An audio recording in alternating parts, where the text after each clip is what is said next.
Assalamualaikum warahmatullahi wabarakatuh. Perkenalkan, nama saya Nur Laila, NIM 1930502075, Prodi Bimbingan Penyuluhan Islam kelas C, Fakultas Dakwah dan Komunikasi dari Universitas Islam Negeri Raden Fatah Palembang. Di sini saya akan menjelaskan materi yang berjudul Ayat Al-Quran tentang faktor penyebab gangguan mental atau jiwa. Video ini saya buat untuk memenuhi tugas akhir mata kuliah tafsir bimbingan penyuluhan Islam. Baiklah, langsung saja ke materi. Gangguan mental atau jiwa adalah penyakit yang mempengaruhi emosi, pola pikir, dan perilaku penderitanya. Menurut American Psychiatric Association, gangguan mental merupakan gejala atau pola dari tingkah laku psikologi yang tampak secara klinis yang terjadi pada seseorang dari berhubungan dengan keadaan distres atau gejala fungsi-fungsi penting yang meningkatkan resiko terhadap kematian.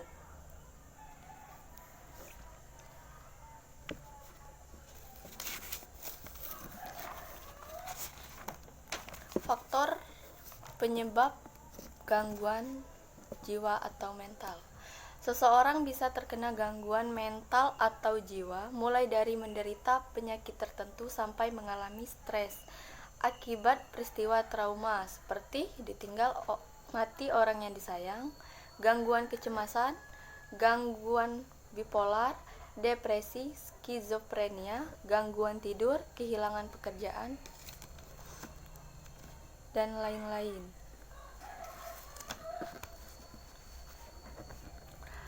Ada dua ayat yang membahas tentang gangguan mental atau jiwa. Yang pertama yaitu Quran surat Yunus ayat 57 yang berbunyi, Ya ayyuhan nasu qad ja'akum ma'izatum mir rabbikum wa shifa'ul lima fis suduri wa huda wa rahmatul lil alamin.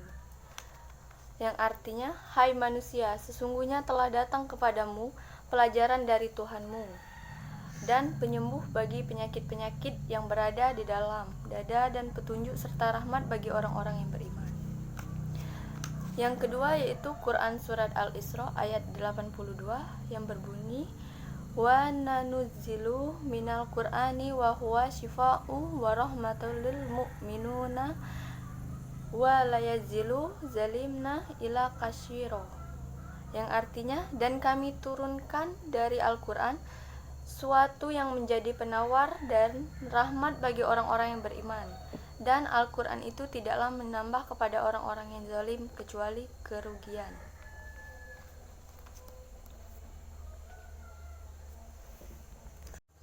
Penjelasan mengenai Quran surat Yunus ayat 57.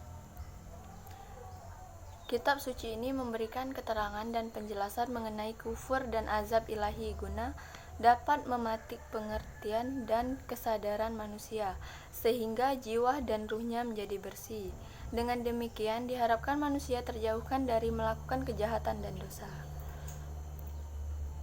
Dan dari ayat tersebut ada 3 pelajaran yang dapat dipetik. Yang pertama yaitu Al-Quran adalah sebaik-baik obat untuk menyembuhkan hati, jiwa, dan ruh yang sakit.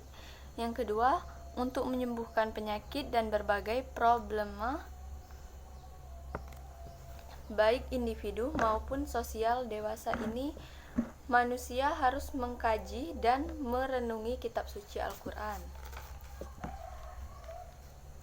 Yang ketiga, Al-Quran merupakan harta karun yang lebih baik dari segala kekayaan. Orang miskin yang sebenarnya adalah orang yang tidak mendapatkan dan mengenyam pendidikan kitab suci ilahi ini, sekalipun ia memiliki seluruh harta di dunia.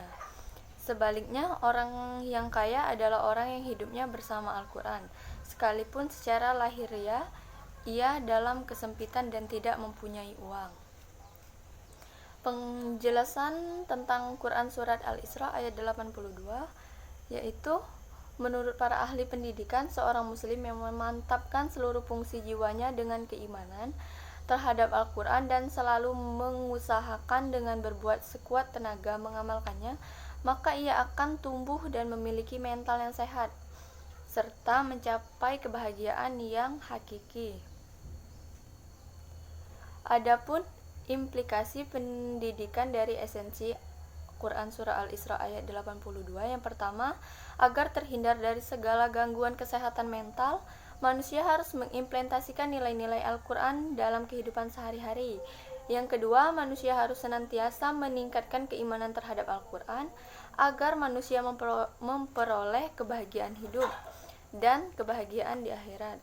Yang ketiga, manusia harus menjauhi hal-hal yang bisa mengarahkan manusia ke kufuran terhadap Al-Quran.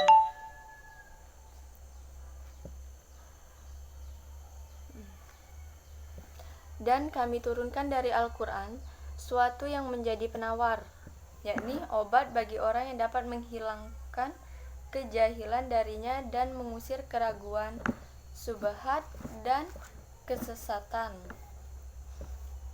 Karena mengandung ilmu yang bermanfaat yang meliputi urusan kebaikan, keagamaan, dan duniawi, dan karena dalam membacanya, mentadaburinya terdapat pahala yang besar serta ampunan dan keridhaan Allah. Orang-orang yang zalim, yakni orang-orang yang meletakkan kedustaan pada posisi pembenaran yang harus mereka lakukan terhadap Al-Quran. Mereka murka dan mencekik mereka, dan dalam hal ini mereka semakin menambah keburukan mereka sehingga mereka akan binasa oleh sebab hal tersebut. Kesimpulannya dari ayat tadi terdapat 3 pelajaran yang dapat dipetik. Yang pertama, Al-Quran adalah sebaik-baik obat untuk menyembuhkan hati, jiwa, dan ruh yang sakit. Yang kedua, untuk menyembuhkan penyakit dan berbagai problema baik individu maupun sosial dewasa. Manusia harus mengkaji dan merenungi kitab suci Al-Quran.